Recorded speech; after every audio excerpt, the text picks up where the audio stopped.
from Studio 13 in California, you're listening to Wildcard with your hosts, John. I really got to up my bathroom shirtless selfie game. And Conor. I'm either not having chips or I'm going to eat the fat. But the loose, runny stool, no, that's too far. A show that aims to be only slightly better than your gym music. Hello, and welcome to another episode of Wildcard. We've got a really, really exciting, and should I say interesting episode on deck for you today. One of the things that Conor and I really, really want to do with this show is not just have fun, but also bring you really interesting people. On today's show is Sal Stefano. He's the host of Mind Pump. It's getting over 1 million downloads a month. It's mind-boggling. His show is on fire. He is one of the smartest and most knowledgeable guys in the fitness industry. In this episode, he drops some serious truth about fasting, how cardio can actually be hampering your ability to lose weight. Conor asks him some critically important questions about how to look oh so sexy on a gay pride float.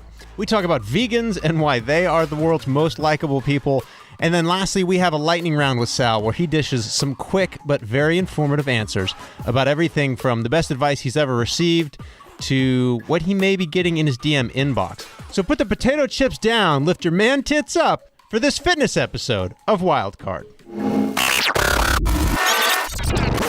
We got a really exciting one on deck. We've got a guest who I think is going to be a fantastic interview.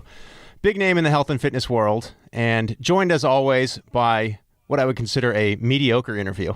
Conor, my co-host. How are we doing, Conor? Thank you. I feel mediocre. We talked long ago. You like to get really in shape for the summer. You're actually on a Fisherman's Wharf tourist poster that you were taken at some parade shirtless, and this was turned into some sort of San Francisco tourism poster. Oh, we're jumping into this right now? Because I've got somebody who is very fit and much more ripped than you, who's going to be our guest, and so I need to make fun of what is, at best, a solid dad bod at the moment. Objection to him being more ripped than me, but I was actually penciling this in because I wanted some life advice from our guest today. I was going to ask him a whole bunch of details later. Okay. Well, why don't I introduce our guest? We won't make him wait any longer. We're pretty excited. He is a health and fitness expert, 20 plus years in the health and fitness industry, and most importantly, I think, the host of one of the hottest, if not the hottest, health and fitness shows right now, Mind Pump. This is Sal Stefano. Sal, thank you so much for being on the show today. Hey, thanks for having me on. You guys are fucking great. That was a great intro. I loved that. I loved it. Oh, it's all downhill from here. You know, when I was putting this together, I was trying to figure out how to describe you.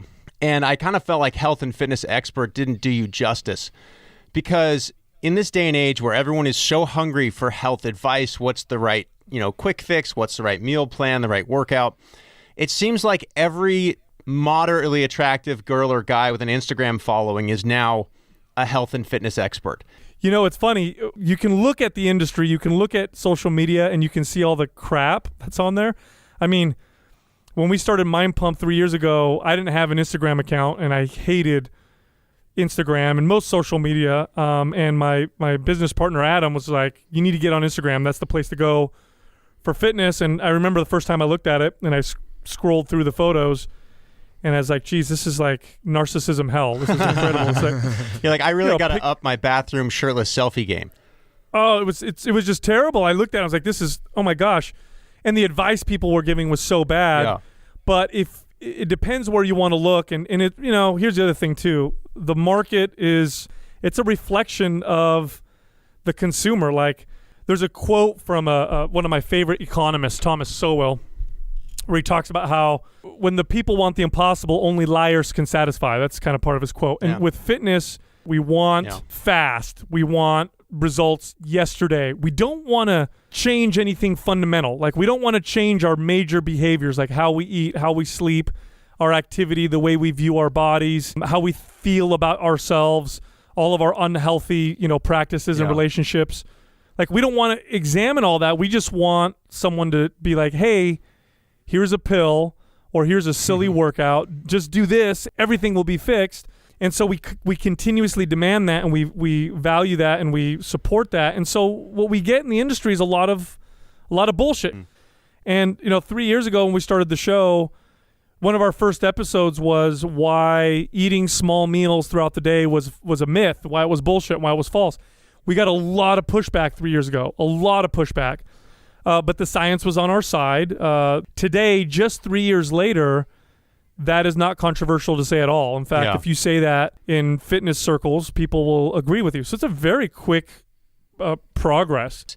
This whole kind of low-calorie, low-fat that was in vogue when we were growing up has pretty much been debunked, and in many ways seems to be the cause of a lot of the obesity issues that we have today. Yet it seems like everywhere in the media, every time on the Today Show in the morning, every small, short, consumable piece of media has some quote-unquote nutritionist or health expert up there talking about how, make fit guacamole for the big game, remove all the avocados and put in non-fat yogurt and save yourself some calories. And essentially you've turned a whole natural food into high glycemic index garbage. Why is that still so pervasive? It's quite easy. You could place the blame on government policy. That was pushed. I mean, we had a rising heart disease epidemic in this country. It was pretty scary in the 50s.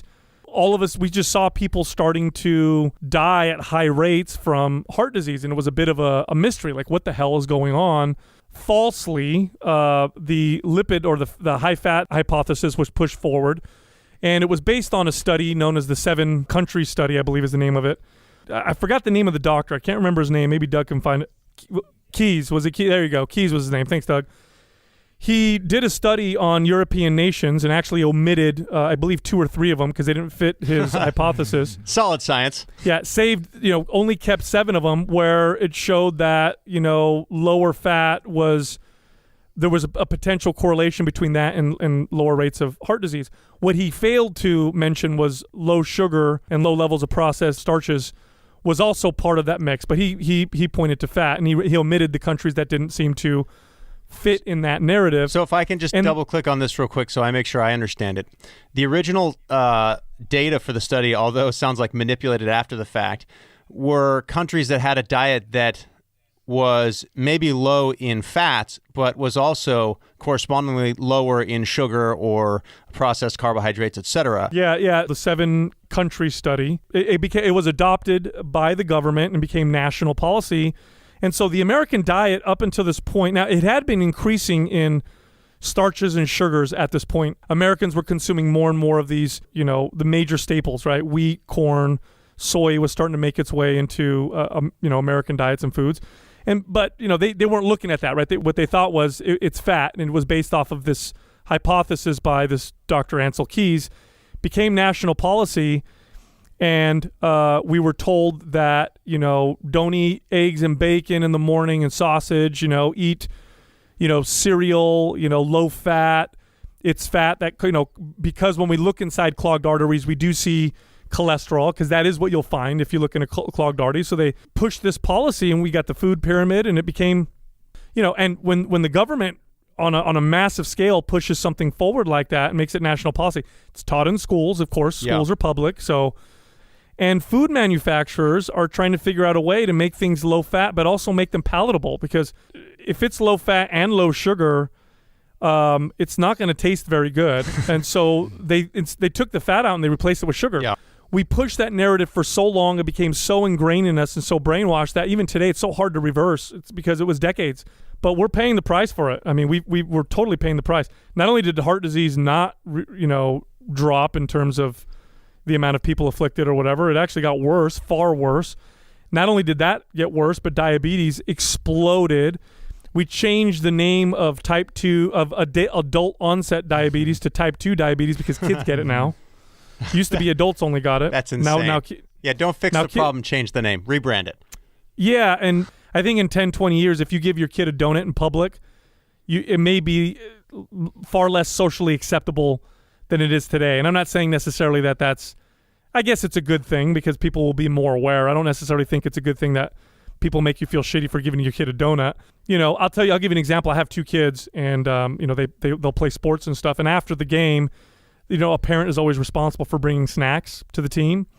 And every time another parent brings snacks, it's always like a smorgasbord of sugar and shit. 100%.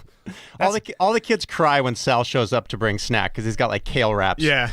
Hey kids, I've got some raw kale and radishes. Oh, dude, I'm such the asshole. And it's funny because I try so hard to play in the middle a little bit. So I'll put like one thing in that's not like super healthy because I also don't want to be that. I don't want my kids to be those kids. Where it's like, oh, we don't want to go to your house. Your dad's gonna give us broccoli cucumber for sandwiches. Oh gosh. Exactly. Well, the parents aren't showing up with the orange slices and the Capri Suns. This was like a classic when I was a kid, and you would take the orange slice and put it in your teeth. Capri Sun's pretty much as Capri bad as it Sun's gets. disgusting, but orange slices, they were good. And you put them in your teeth and make it look like you were Dracula with the orange. No? No, it's Capri Sun's still there. You'll still see that, but it'll be like Rice Krispie treats or cookies or Rice Krispie treats, Cheez-Its or some other fake food, and it's. And my kids will look at me because they know I'm going to say, look, pick one. Yeah. Like you get to pick one, not all three of them. And the serving sizes that they give kids is insane. Like they'll give kids like a regular, like the cookies you get at Starbucks or whatever, and you walk in, it's like a big ass cookie. Yeah. It's like the size of a small plate. It's a big ass cookie for an adult. Yeah. You give that to an 8-year-old, that's like the size of her head. It's insane. I found out, a few months into my daughter started kindergarten this past year. And we're in Marin. This is like hippie capital of the world outside of Berkeley. There's probably more kale per capita here than anywhere else in the world. It's kale rich. Yeah. And I find out for my daughter, we don't allow juice in the house. It's just if you're having a meal, you're having it with water and whole fat milk, but that's it. Those are your options. And red wine is good too. Also good. Although my 2-year-old loves kombucha, of all things. I think he just likes getting smashed. Anyway, relaxes him. I find out from my daughter, she's talking about something about apple juice. And I was like, wait, what? Because, I let her have it like at a birthday party or whatever. But she's like, oh, yeah, I had apple juice today instead of strawberry quick or strawberry milk. And I was like, I'm sorry, what?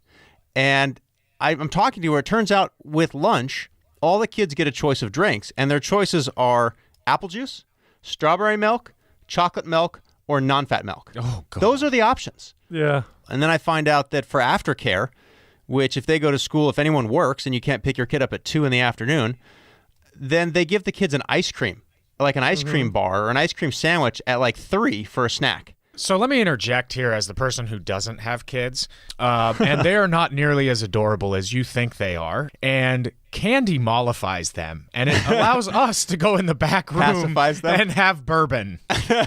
So please stop giving us a hard time. See, if you give your kid enough kombucha, he gets enough of a buzz that you can then drink the bourbon, and I'm it's socially acceptable. perfectly happy to give the kids kombucha. It's funny. You give kids sugar, and while they're eating it, it definitely pacifies them, but you're not around.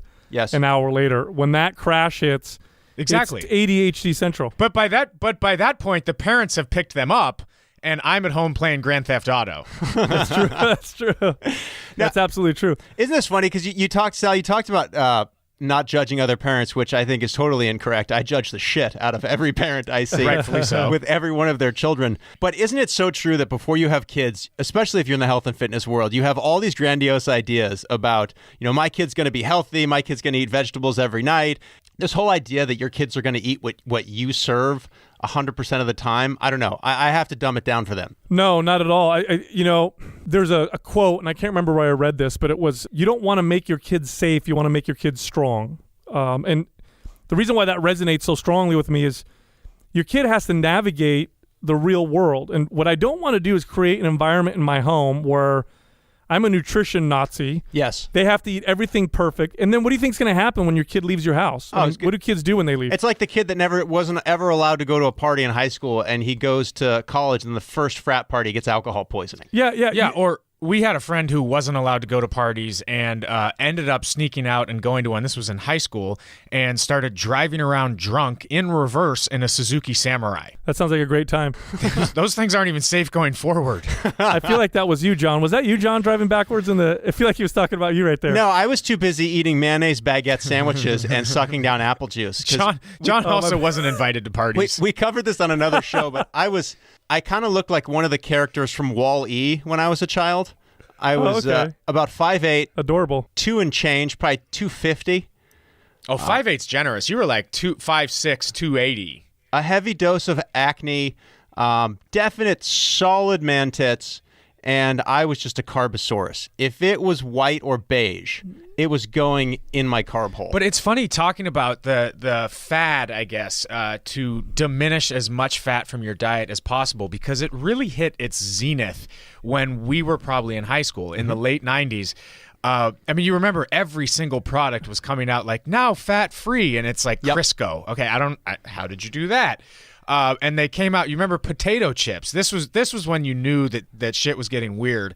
They came out with potato chips with Olestra, which said in very clear letters on the bottom, this will give you loose, runny stool. There comes a point where, like, you know what? That's a bridge too far. I'm either not having chips or I'm going to eat the fat. But the loose, runny stool, no, that's too far. Oh, it was worse than the term loose, runny stool. I think they even tried to kind of conceal it a little bit. They called it anal leakage, which is way, way worse. Didn't a member of your family eat the Olestra and not realize that the bottom half is not good at keeping olive oil inside of you? It's used to keeping more solid things inside of you. Sal, what's that diet drug you can buy at Walgreens that like stops fat from being absorbed? Oh, shit. I don't know. I know. Alliance I can't remember or something? the name.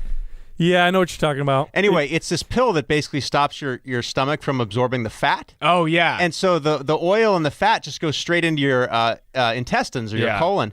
And, Ally. Yes. Yeah. And he would ruin genes because he didn't know it was just leaking out. I think that was my brother was saying that about sorority girls because he was in college at the time.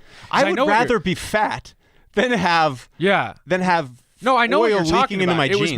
was basically like an additive that turned your stomach into like an oil spill, where the oils would just sort of float on the top, but then they eventually had to go somewhere. Terrible chemical shitstorm.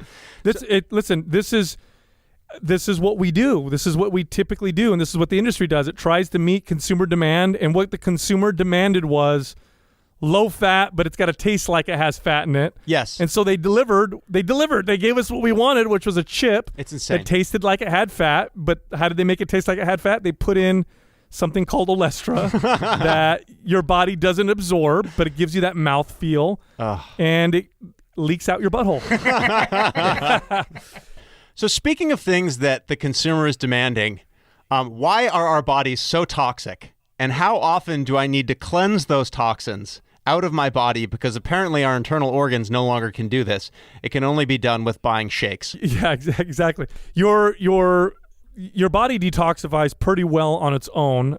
There is something that humans evolved doing for most of the time we've been on Earth that is, for all intents and purposes, the best detox thing you can do. And what I mean by that is when you do this particular thing, your cells get rid of waste, and your body actually gets rid of old cells and prepares itself to rebuild itself. And that thing I'm talking about is fasting. And fasting is something that humans have done for thousands of years, and it has remarkable benefits on the body in terms of health. I mean, like scary healthy benefits. It seems to me like that would be really, really good at kind of stopping a lot of the cancers. It's such an epidemic, because my naive understanding of cancer is that a lot of times kind of a rogue cell that doesn't really, the DNA or whatever doesn't get transferred properly. It's like a copy of a copy of a copy, and it gets a little bit hazy and it goes rogue. But if you're fasting and digesting those rogue cells, it seems to me like that would greatly lower your risk of cancer. It's probably the single most anti-cancer thing you can do for yourself. Dr. Walter Longo did a study, and I believe he's I can't remember what university he's out of. I believe it's in Southern California. But anyway, he did a study on people with cancer and had them fast for 72 hours prior to chemotherapy. They did their chemo, and then he had a group of people who didn't fast and did chemotherapy. And the people who fasted, the chemo was far more effective, so it killed much more of the cancer. Wow. There were far less side effects, so the fasting protected the healthy cells. The FDA now is investigating or looking into fasting as a possible adjuvant therapy with chemotherapy, because they find you need less chemo when you fast. Now, we do know that cancer cells, there's something called the Warburg Effect, where cancer cells have the inability to survive off of ketones. And ketones are energy that your body creates from fat. Your body also gets energy from carbohydrates in the form of glucose. Cancer cells love glucose and typically can't use ketones like regular cells. So when you remove sugar or remove carbohydrates, cancer cells tend to weaken, or sometimes many of them die. And what cancer cells will do, because they can be very resilient and smart, is they'll take proteins and turn them into glucose. And so if you eliminate proteins and carbohydrates, like when you fast, because you have nothing, it really weakens the hell out of cancer cells. But it has the dual effect, which is quite fascinating, of strengthening the cells that your body wants to keep around. It's like they hunker down and they become more resilient to toxins and to stresses. When we're looking at, things that we can do for ourselves that benefit our health, it's important to look at ancient traditions, things that you see cross-culturally. And one thing that you'll find across all cultures, across all major religions, is fasting. It's found in every major religion. It's used in every ancient form of medicine, from, Chinese medicine, Ayurvedic medicine, and even Western medicine used fasting quite a bit. And so when you talk about detoxifying your body, just don't eat for a couple days, literally 48 hours. And this is, of course, if you're healthy. If you're unhealthy, you may have difficulty doing this. But if you're a healthy individual, don't eat for 2 to 3 days and watch what happens to your body. It'll blow you away in terms of the health benefits. And you may lose a little bit of weight and lose a little bit of performance, but when you refeed yourself, things come back typically stronger and better. Yeah, it's absolutely fascinating. The more I learn about fasting and its effect on the body, the more fascinated I am with it. Are all the benefits kind of purely physical, or are there psychological benefits? The vast majority of people in Western societies or developed Western nations have never felt hungry. Never. Now, we think we do. We think we're hungry. Oh, I'm starving, it's lunchtime, or I'm starving, it's time for dinner. But the reality is that that's not hunger, that's craving. Most people have never gone longer than 16 or 18 or 20 hours without food. I mean, try to remember the last time you went 2 days without food, unless you practice fasting, probably never. And so what you think hunger is actually cravings. And cravings are connected to emotion. They're connected to context, the people around you. Like, am I bored? Am I anxious? Am I stressed? Is it lunchtime? Is it dinner time? I'm in a particular situation. I'm at the movies. Now I'm craving popcorn. It's all emotional. None of it is really based on this natural human feeling or emotion or instinct known as hunger. And so our food revolves around those types of things. And so sometimes going without helps you reconnect to that. And you start to see, like, wow, I want to eat because I'm bored, or I want to eat because it's lunchtime, but in reality, I'm actually not really hungry. And then when you really feel hunger, you realize I'll eat anything. Like, most of the time people, I'm starving, it's lunchtime, I can't wait to eat, I'm so hungry. And then your friend will say, well, let's go get Mexican food. You'll be like, I'm not in the mood for that. Well, let's get Chinese food. I'm not in the mood for that. Well, look, if you're really hungry, you're in the mood for everything. You're eating out of the garbage bin with the homeless guy if you're really that hungry. Yeah, whatever food you have in front of you, eat. And also the receptors that are in our brain that allow us to perceive food, they get really skewed. If you eat a lot of sugar, for example, there's receptors that get downregulated. And so natural forms of sugar, like a fruit, like a strawberry, will actually taste bland to somebody that eats candy every single day. Isn't that the same effect that drugs have on you? Like if you do a ton of cocaine or heroin or opiates or whatever, the reason you have to constantly keep doing more and more is because that receptor is getting downregulated, which if you view sugar and these types of things as a drug, then isn't that essentially the same response the body has to kind of narcotics? It's the same exact, it's the same exact thing. Look, anything that feels good has potential for addiction. Anything, right? Doesn't have to be drugs. It could be food. It could be sex. It could be gambling. Like, there's a lot of money and research that goes into making a food hyper palatable. And what these foods do is they override your body's natural systems of satiety. Because, believe it or not, your body actually naturally will prevent you from overeating. I swear to God, it really does. But it doesn't fucking work when you're presenting it with foods that override all those things. I'll give you an example. Here's an easy example. If I took 2,000 calories of plain white boiled potato, like I took the skin off, I boiled them, there's no salt, no butter, nothing, just plain potato, 2,000 calories worth, and I put that in front of you, and I said, okay, I want you to eat all of this in under 20 minutes. You would have a difficult time, I promise revolting. You. It would be 10 bites in, you'd be like, I'm over it. That's satiety. That's a natural signal that your body's telling you like you've had enough. That's called palate fatigue. Okay. Now, if I took 2,000 calories of potato chips and put that in front of you, Olestra or regular? either one, right? Because they're both engineered to do that. You would eat the hell out of it. You'd have no problem eating 2,000 calories worth. There was an episode. You guys ever watch Man vs. Food? Yes, that guy is awesome. There was an episode where he went to this ice cream parlor or whatever, and he was going to do one of the challenges, which was to eat a kitchen sink of ice cream, and he had to eat it within a particular amount of time. And so he's eating this ice cream, and he's getting like halfway done, and he starts to gag. It's a lot of ice cream, even ice cream, right? He starts to get that palate fatigue, right? And he's like, oh my God, I'm gonna throw up. So what does he do? He orders a large plate of extra salty, extra crispy French fries. And he eats an entire plate of French fries, which is probably an additional 1,000 calories. Then he goes back and he's able to finish the ice cream because he understands, as a competitive eater, he understands those signals and he knows how to override them. When I tell people, like, eat intuitively, of course it doesn't make sense to them because they're like, well, what do you mean? I am eating intuitively and that's why I overeat. It's like, well, you can't trust your body's signals when you're overriding them constantly with foods that are engineered to do so. And fasting is a brilliant way to break those chains. It's just even if I say, I don't know, have either one of you ever done a prolonged fast that's like 2 or 3 days? Have either one of you guys done that? Yeah, I was a wrestler in high school, so I had many weeks of fasting. He did it for about 4 years. Okay, so you guys know what I'm talking about. But if you say this to the average person, if you go up to someone, and by the way, not eating for 4 days for the average healthy person will have zero negative, and I'm talking about a healthy individual, right? Zero negative effects. Zero. There's no negative effects. But if I say to somebody, hey, don't eat, you should try not eating for 4 days, people lose their mind. Like they'll freak makes out. Sense. Like, it's like a baby blanket. But wait, it's do you still want me to go to the gym during those 4 days? Because I feel like I'm going to pass out on the treadmill and bounce off my face.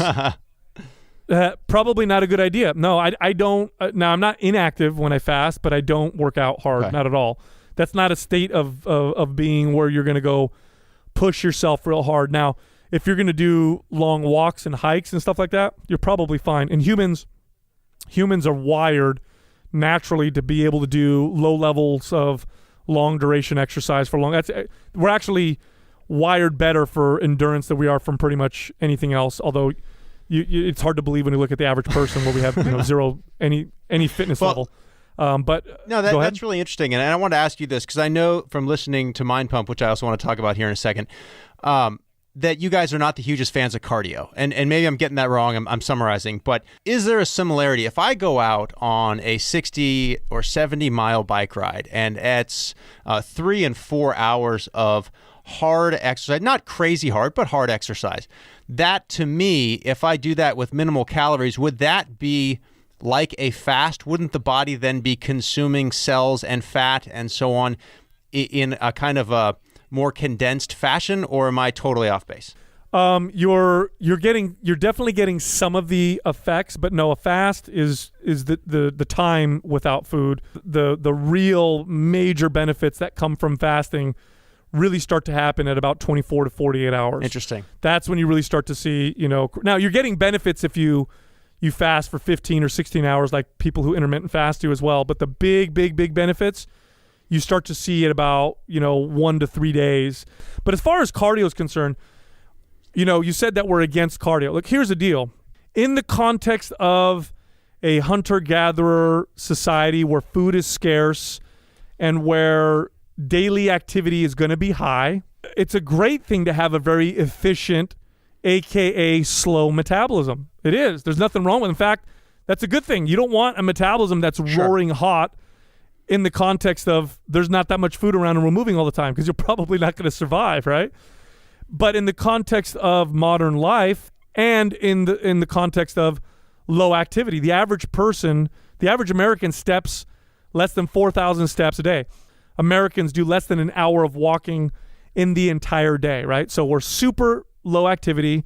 In that context, having a hyper efficient metabolism is a bad thing, because now what you're going to do is you're going to have all kinds of metabolic issues and store lots of body fat and insulin. You're going to become insulin resistant and you might even start to develop other forms of HPA axis dysfunction. And so in that context, you want a fast metabolism. And the answer for that is weight training. Yeah. Lots of cardio does the opposite. Lots of cardio, when you're doing lots of cardio, you're asking your body to develop lots of endurance. Lots of cardio for someone who wants to lose weight and, probably not a good idea. Let's speed up their metabolism. So that's what weights do. And that's why we come across as anti-cardio, but we're really not. We just know what the average person's lifestyle looks like, and go lift weights, strengthen your body, build a little muscle, speed up your fucking metabolism so that you burn 300 more calories a day, because that's going to serve you more than doing shit tons of cardio all the time. This is the perfect tie back to the issue that John brought up in our intro today, which is very much on my mind over the course of the next month, because I have developed a reputation. I, every year, the last Sunday in June, appear on a float at the San Francisco Pride Parade. And the first year, I wore a nice little bow tie with an earpiece, so I looked like a shirtless Secret Service agent. And a professional photographer, unbeknownst to me, snapped a picture, blew it up to poster size, and was selling them on Market Street. And actually, a buddy of mine from L.A. came up and was like, "Hey, you're for sale on Market Street." No, I've seen it. Like those people that set up the little, they do it a lot in New York. I think they do it in San Francisco. If you go to the more touristy parts, they set up stands where they sell photographs of the city, Golden Gate Bridge, a picture of the Haight Ashbury Street sign, and then Conor in a bow tie. Yes, shirtless. Can you guys send that to me after we're done? I'm totally. Oh, absolutely. I'll text it to you right now. It's the backdrop on my phone. It's his Grindr profile pic. It actually is that. That's true. Swipe right. Every year, I've been living up to that first performance out of the gate, and thus far have done pretty well. And I usually do end up having to fast for the 4 days or so before the actual event, because I want to cut water weight and get as much definition as possible. So I end up just drinking coffee and whiskey for like 4 days. And so by the time I'm up on the float, my friends always tell me I have dead eyes because I barely stand up. The problem that I have immediately right now between now and when this is happening is I'm fat.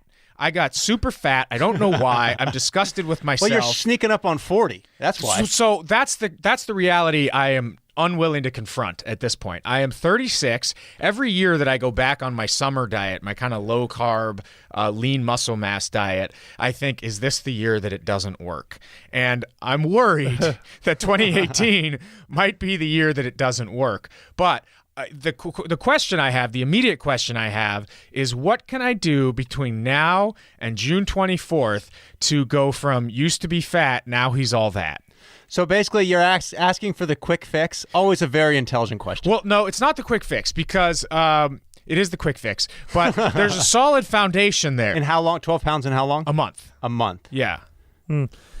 We have to address the root here. Now, I can definitely give you specific things you can do and nutrition guidelines and workouts and stuff to follow, but the question really isn't like what can I do in between. The question is why. Like why are you going between what you're considering like your float, when you're on the float, like that condition, to when you're not presenting yourself with your shirt off type of condition. And it really boils down to this.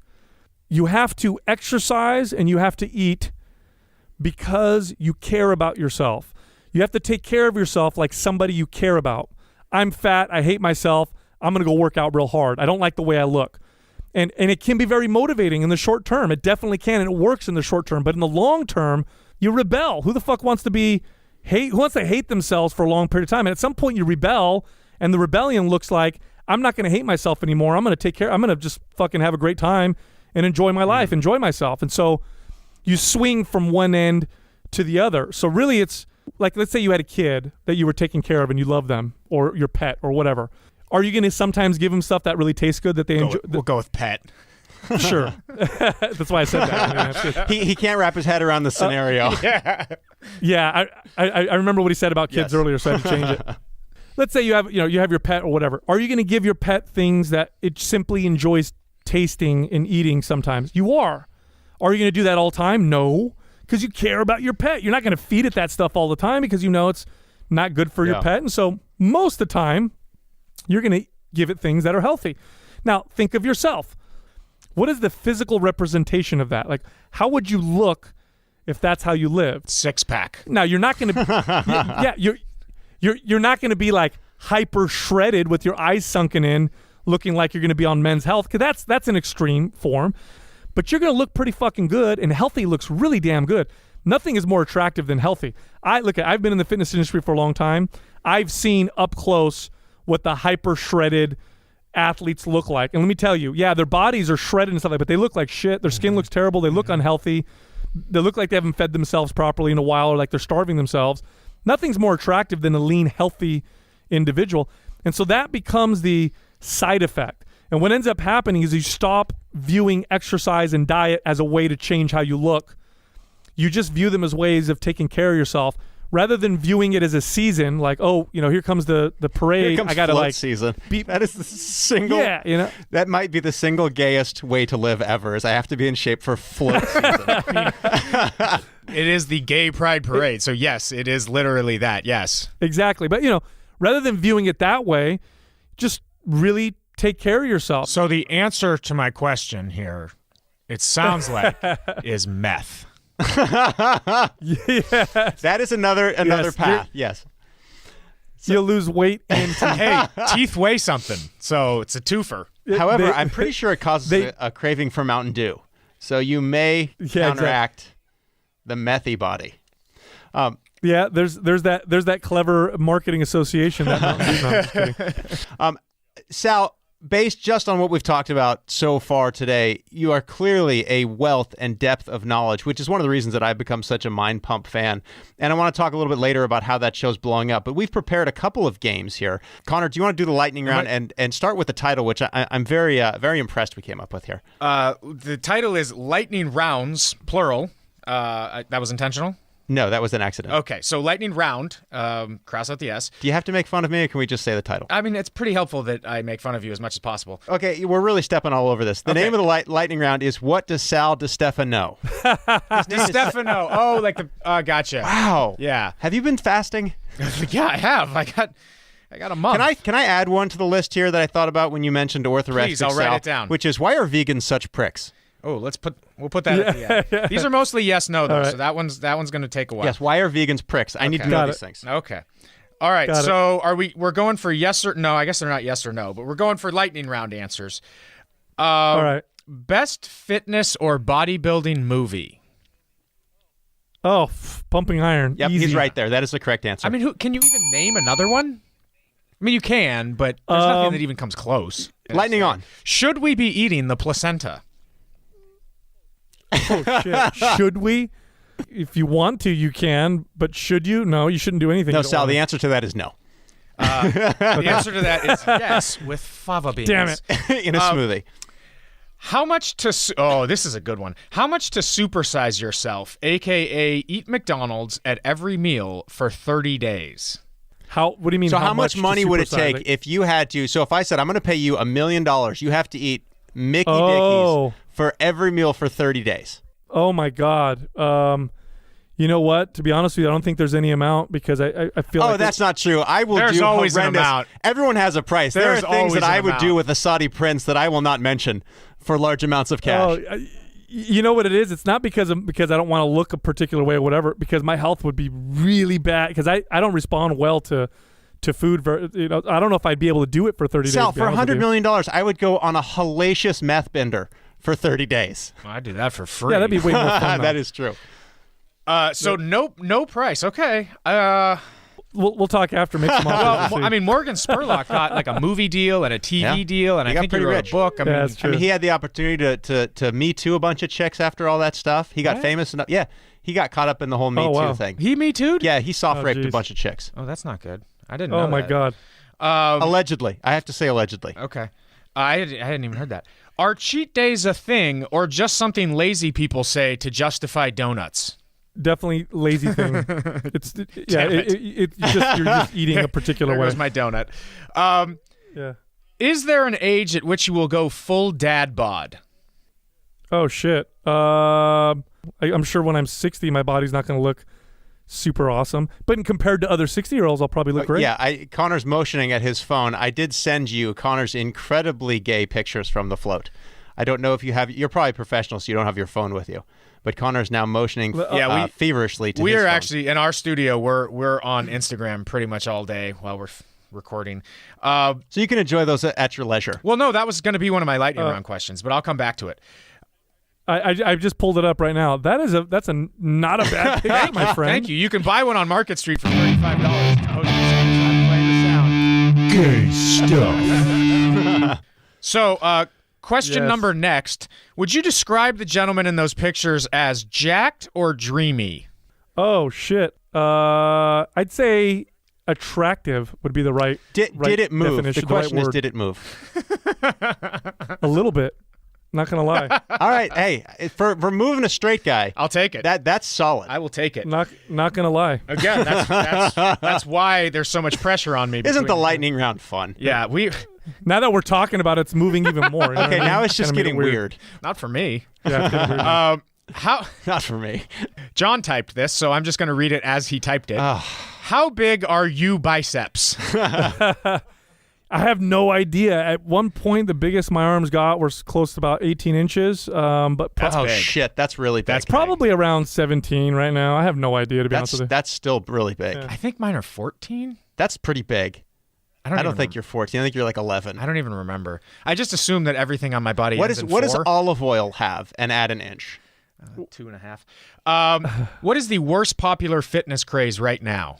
The worst popular fitness craze. God, that's He's gonna say CrossFit or Orange Theory. You know, He says CrossFit. Please say CrossFit. everything's got its. we have a friend that owns a CrossFit gym, so and he listens to the show. So Hey, this you will know, be fantastic. you know what would make weightlifting even better is if we made it super fast and douchey. Yeah, Because then people won't blow out their yeah. knees. Yeah, CrossFit did some incredible positive things for the fitness industry, but it also highlighted some negative stuff. And He's like a politician. You can't get this guy to wrong foot. Well, they're a powerful conglomerate. The well, CrossFit listen, people. See, one of our first episodes. They got yeah. Go ahead. One of Sal. our first episodes was why we don't CrossFit, and we railed on them. And but we also talk about the positive things. Like nobody was squatting and deadlifting in gyms before CrossFit came onto the scene. That's a great thing. Didn't you get a cease and desist from CrossFit? They definitely told us to stop talking about them, and then we did a Yeah. second episode titled "Why We Don't Yeah. CrossFit Part 2." Which was probably the best thing that happened to your podcast. Oh, yeah, too, it was- which is why I'm going to continue to badmouth them. I believe what I'm saying, but I also hope that they sue us because I think CrossFit is putting people in very risky situations of lifting more than they should, faster than they should, in an activity that's not meant to be done at speed. Putting Olympic lifts in circuit-based programming, stupid. Right. Pure stupid. Super stupid. Yeah. Super stupid. And our friend who owns one should be ashamed of himself. How many minutes do you spend posing in the mirror after getting out of the shower? Oh man, I used to pose for a good 5 minutes, but I don't do it as much anymore. That's interesting you say that. Like I don't flex in the mirror as much as I used to.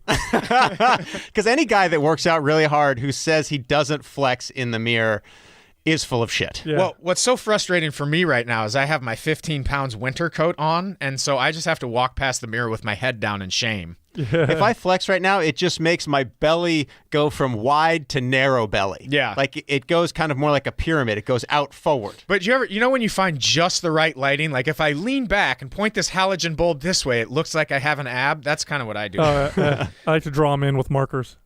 Yeah. Well, they do that now with the body contouring. I saw some article now where they do the latest craze is they do lipo in the form of a six-pack, Yeah. No which way. is Yeah. hilarious. Yep. They instead of just taking the fat away, they remove it in a six-pack pattern. So you can now be like fat, but the end of it is six-pack. Yeah, I need that's not fooling anybody. I will try it. The most embarrassing thing you ever did as a trainer or in the gym? Oh shit. Let me think. I used to manage these big sales teams, right? Or these big teams in my gyms, trainers, salespeople. I mean, when you work in a gym for 12 hours a day, 6 days a week, everybody just gets real. You play pranks on each other. You have a lot of fun. And I used to fuck with people all the time. And I had this sales guy that was working for me who was at the front desk scanning people in. And I was behind him, and I threw the basketball, kind of bounced it off the back of his head a couple times and would laugh like an idiot. And I went to do it again, and I didn't know that he could see me in the reflection from there was a glass door in front of him. So he ducked, and the ball hit a old lady in the right in the glasses. Right in the face. And so I dived down under the front desk, and I just sat there for 40 minutes. I didn't get out of that under the desk area. Yeah, it was pretty embarrassing. Did you make the old lady cry? No, her glasses Did you kill her? Her glasses went crooked. And I hit the deck, and luckily for me, she was old and she had terrible eyesight, so she had no idea what happened. Wow, that's mortifying. Yeah, terrible. She didn't like call the. I feel like these days she'd call the cops. There'd be an HR report. Yeah. I got another one for you. I had a lady. We used to give out free T-shirts when people would buy memberships, during certain promotions. And this lady, this really really obese lady, ended up joining, and she's like, where's my free T-shirt? So I'm like, oh, let me go see if I have, a shirt for you, because it's first come, first serve. So she wanted a double XL. So I go, I look through the box. We don't have any double XL. So I'm like, okay, next time you come in, we should be able to have more. I'll make sure I order some.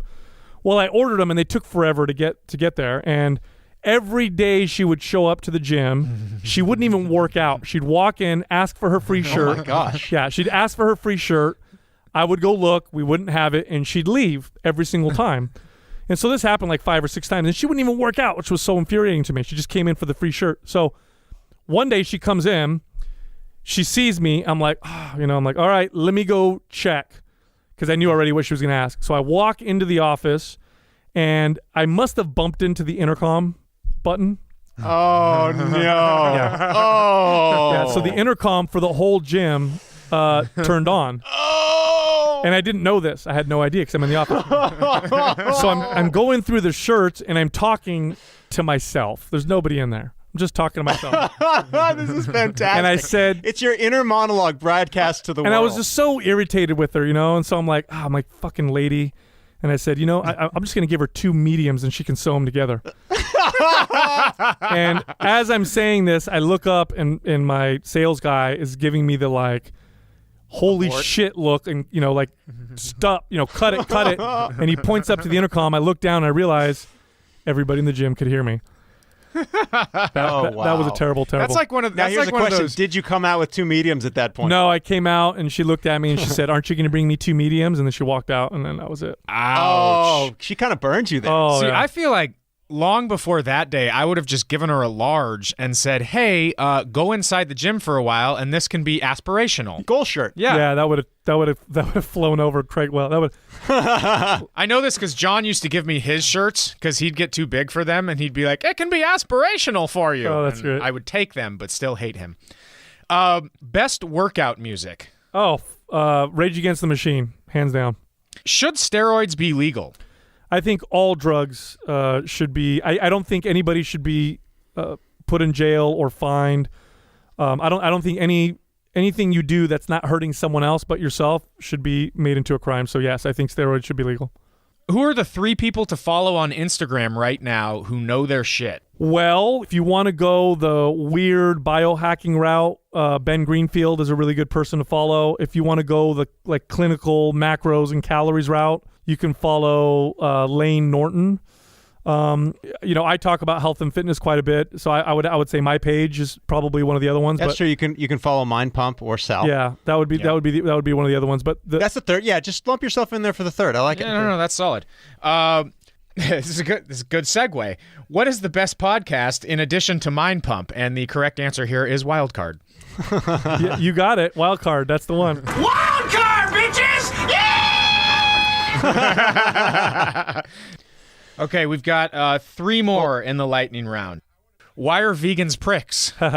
Vegans come across as pricks because many of them aren't vegans for the health reasons, but because they believe morally that killing animals for any reason is immoral. So they're going to come across as dogmatic and religious about their diet because they are, and so it's just going to come across that way. I have to tell you, I am rapidly moving in that direction. Veganism? Just thinking that the way we treat animals is wrong and that we shouldn't eat. So they recently kept they reanimated a pig's brain, which we can talk about later. and they did it by taking the heads of pigs from slaughterhouses. And if this causes us to be able to have consciousness forever, I don't think vegans should get to do it.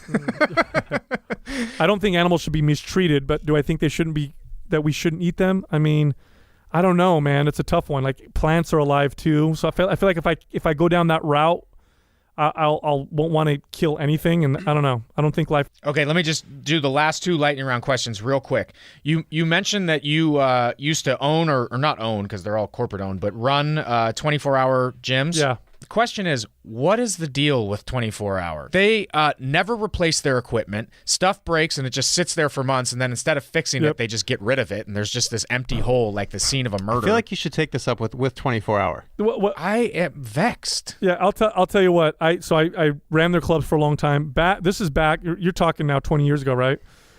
An all club membership back then, 20 years ago, would have cost you $400 to join and about $45 a month. That was the price back then. Today, memberships are far, far less expensive. The model now is buy a membership, make it cheap enough to where you keep paying us and don't want to cancel, but we don't want you to actually use our gym. That's the model. Yep.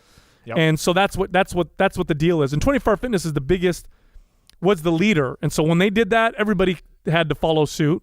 Yeah. No, that's a great answer. They're selling a product that by definition they don't want you to use. This is the last question. What is the best advice anyone has ever given you? Wow. Okay, so I used to train this guy named Jim. He was 71 years old, and he was a self-made success. He was a millionaire many, many times over. Didn't even graduate high school. I really looked up to him, and so I asked him one day, I said, can you tell me the things I should do right now to move ahead or move forward and succeed? And he said, first ask me a better question. And I said, well, what do you mean? He said, ask me how many times I failed.